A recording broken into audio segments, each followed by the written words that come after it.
During the day, the weather was barely bearable, but by evening it gradually deteriorated, and the night, taking over duty, marked the event with a near-perfect storm. Intermittent squall gusts of rain, sliced by the wind into sharp, icy jets, whipped against the windows, smashed against the wet walls of houses, knocked into the ground, half-frayed rags of old paint, dug into the pavement, widening old and piercing new cracks, and gathering into bubbling puddles. Somewhere, wires had been torn, and the streetlight posts, no longer performing their radiant mission, turned into dull grey columns, rising upward before getting lost in the blackness of the wet, wind-battered crowns of trees. The sound of leaves beating in the wind merged with the creaking of branches and trunks, the rustling of rain, the cracking of twigs, the howling of wind on cornices and gutters, and the watery rustling of occasional cars that pierced the dank darkness with their helpless headlights. All these sounds formed a whole, a veritable symphony of lousy weather, unkind and powerful. With his hood pulled down over his eyes and his head pulled back into his shoulders, Vlad tried to imagine himself as the conductor of this orchestra of elements, but he realized that the small man could not take nature's place.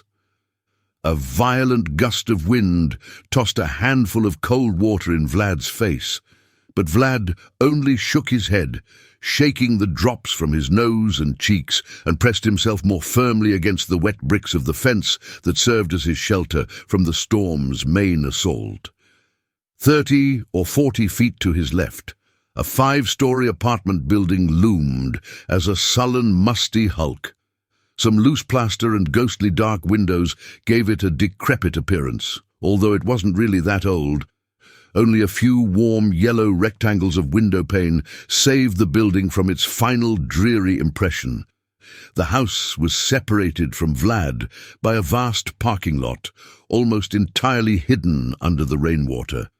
A few lonely, orphaned cars seemed to stand in the middle of the windswept lake, awaiting their inevitable fate, their slow sinking to the bottom. Vlad glimpsed the edges of this sea of rain and noted in passing that he had yet to cross it somehow on his way home. The idea was unpleasant, but he'd gotten used to this kind of inconvenience lately. Vlad turned away from the glare of the powerful headlights of a brand-new car as it blew through the rain and looked up. The light was still on in one of the windows of the corner apartment on the 3rd floor. Vlad knew that behind the lighted window was the kitchen. He had discovered it back in the summer, on one of those scorching days when people opened all the windows in the hope of a breath of coolness. Now the room was hidden behind the curtains, but now and then a dark silhouette flashed across the curtains, like on a shadowy screen. From this distance, it was difficult to tell whether the shadow belonged to a man or a woman, but Vlad had studied her posture, gestures and manner of movement so well that he could confidently say it was Ingrid. That wasn't really her name. It was the name Vlad had given her before he knew her real name a few months ago. At that time, he only knew what she looked like and where she lived, but even then, he couldn't think of her as some nameless stranger.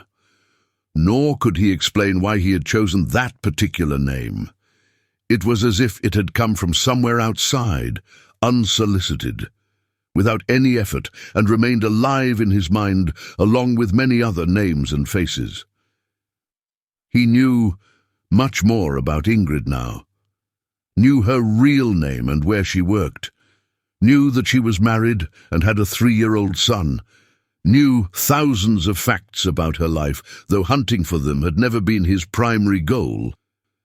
He had been watching her for 5 months, and along this period he had literally merged his whole being with Ingrid's life, though in fact he had felt inextricably bound to her from the very first moment. His own life, relatives, friends, and acquaintances all paled and faded into obscurity, while Ingrid's life grew closer and more precise. In the first weeks, he was overcome by a thirst for activity. He wanted to do something, consulted with friends, made plans, dreamed of talking to her, meeting her. But as time passed, his energy began to wane, taking his dreams away. Gradually, he became increasingly immersed in the life of a shadowy stranger, a ghost watcher, who followed his idol closely in her wake. He could not let himself be seen, nor give up his new way of life. Disclosure would ruin everything, and he did his best to maintain the delicate balance between himself and Ingrid. The storm was by no means about to abate, but it suddenly seemed to Vlad that the slashing wind, saturated with miniature blades of rain jets, was bypassing him. A second later, chalking it up to his adaptability, he plunged back into his observations. Memories rolled sluggishly somewhere in the background of consciousness. Soon after his immersion in the detached reality of observing Ingrid, he began to lose contact with his acquaintances from the former world of everyday life. Phone calls and visits from friends distracted him and disrupted his concentration, so essential for observations. At first, he tried to prevent them by arguing and cursing, but he eventually stopped paying attention to them. The result was inevitable. The phone went silent, and the guests forgot their way to his door. Occasionally, however, there were phone calls, but when he answered, the caller usually hung up as if Vlad's voice was not heard. Such a situation suited Vlad as well as possible. The watcher's life demanded such dedication that the habit of keeping a low profile quickly became an integral and dominant trait of his character. Recently, he had noticed that passers-by on the streets did not notice him at all, even if he walked directly toward them. Even bumping into Vlad, they only rubbed the bruised spot and perplexedly looked around for an insidious obstacle.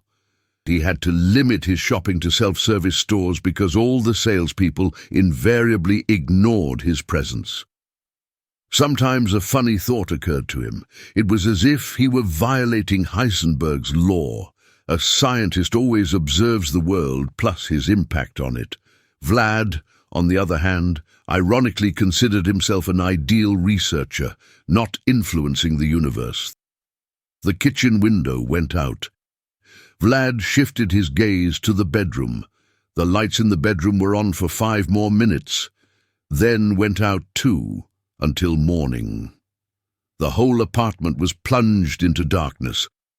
Vlad could go home and forget himself until dawn in an impatient, shaky sleep. He turned and walked across the flooded parking lot to the roadway, vaguely noting that the downpour had somehow stopped bothering him. While crossing the road, he thought he saw a bright flash and heard a sudden noise, but as usual, he paid no attention to it, pacing steadily through the rain-soaked haze.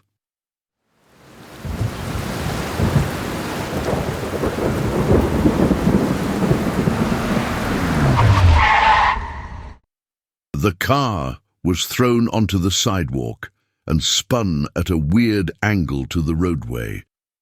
For some time, the driver sat motionless, feeling the cold sweat on his forehead and not daring to look behind. Finally, he mustered his courage and stepped out into the night, which greeted him with a blinding wind and an icy shower. There was no one on the road. Not knowing whether to believe his eyes or his memory, the driver looked around. Was he dreaming? He had clearly seen a slouching figure with a hood pulled down over the head a moment before he crashed into it with a deafening screech of brakes. Maybe the victim had been thrown back by the impact. Strange, thought the driver, but he did not hear or feel the impact. Still, to be sure, he looked at the sidewalks on both sides of the street. The body was nowhere to be seen. Shaking his head perplexedly, the driver approached his car. The damp, shiny bumper, the grille, and the headlights that illuminated the steel shutters of the small shop across the street were intact, not a scratch. With a shrug of his shoulders and a relieved breath, he got in the car. Before he drove off again, he cast one last glance at the opposite sidewalk and thought he saw someone walking along the square's neatly trimmed bushes. The driver even thought he saw a jacket with the hood up, but after taking a closer look, he realized that it was just a bizarre play of indistinct nightlight, the glow of headlights, and the flickering shadows of a storm.